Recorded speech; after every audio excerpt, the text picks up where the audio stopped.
All right, today we're going to bring an LED lamp, and this is perfect for those that have a very close quarters that you need extra lighting. Either you're going to be reading books or you're going to be working in any kind of close quarters where there's a lot of darkness. So this is a perfect light for that.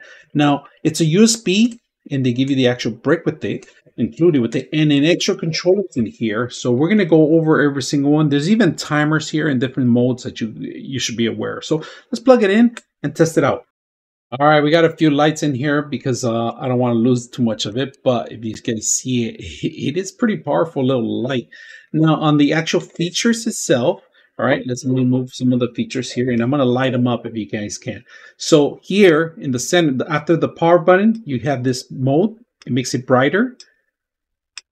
It has about 3 modes, all right, and then it goes back to the first one. And then, of course, different modes, it's going to change the lighting itself. If you guys can see, it turns kind of like a yellowish in the daytime, pretty much, and then it goes back to normal. And then we have the timer, and then of course it could make it a little dimmer, so you don't have to have it too bright itself, and you could go back and off and on.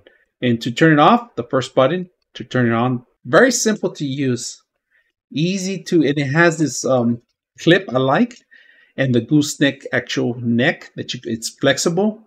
The light is easy, so if you're going to be using it for, you could even use it for blogging for yourself, but it is an intense bright. You would have to lower it down to the lowest, but it's very powerful light. So we're actually going to use it tonight to work on an object that we have to work, and I am going to use the lighting itself, so it's going to come in handy. So hope you guys enjoy the video.